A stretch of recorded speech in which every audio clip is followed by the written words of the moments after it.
Hello, welcome to my channel and welcome to another mini blog.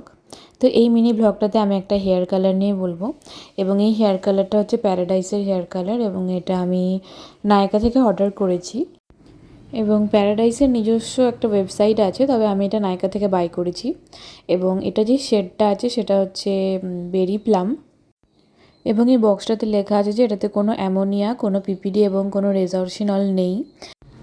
এছাড়াও এই hair কালারটার মধ্যে অনেক রকমের হার্বাল প্রোডাক্ট আছে, যেমন হচ্ছে almond oil, olive oil, aloe vera gel, brahmi, এসব। এবারে তোমাদেরকে বক্সটাতে দেখাচ্ছি যে বক্সটাতে কী কী আছে। বক্সটার মধ্যে ফার্স্টেই আছে একটা ডেভেলপার, একটা ক্রিম এবং এই ডেভেলপারের সাথেই ক্রিমটাকে মিক্সড করতে হবে এবং মিক্সড করার জন্য দেওয়া আছে একটা ব্রাশ এবং এই ব্রাশের কোয়ালিটিটা বেশ ভালো। আর আছে একটা ইনস্ট্রাকশন গাইড এবং এই বক্সটার মধ্যে 3টে কন্ডিশনার দেওয়া আছে।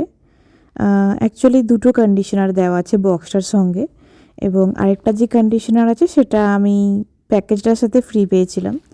তো এই বক্সটার মধ্যে যে 2টো কন্ডিশনার আছে তার মধ্যে একটা হচ্ছে ক্লাসিক কন্ডিশনার। তো ক্লাসিক কন্ডিশনার যেটা আছে সেটা কালার করে শ্যাম্পু করার পরে ইউজ করতে হবে এবং আরেকটা যে কন্ডিশনার আছে সেটা হচ্ছে অ্যান্টিফেড কন্ডিশনার। তো সেটা কালার করার 2 সপ্তাহ পরে লাগাতে হবে।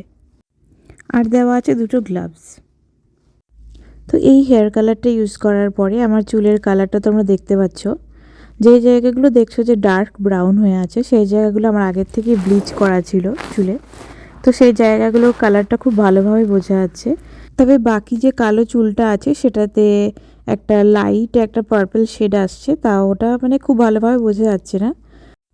তো প্যারাডাইসের অ্যাডভার্টাইজমেন্টে যেরকম দেখাচ্ছিল যে ডার্ক পার্পল একটা শেড আসবে বেরি প্লামটা ইউজ করলে, তো সেই শেডটা আমার চুলে আসেনি। এনিওয়ে, তোমাদের এই হেয়ার কালারটা কেমন লাগছে তোমরা আমাকে কমেন্ট করে জানাতে পারো। See you, by.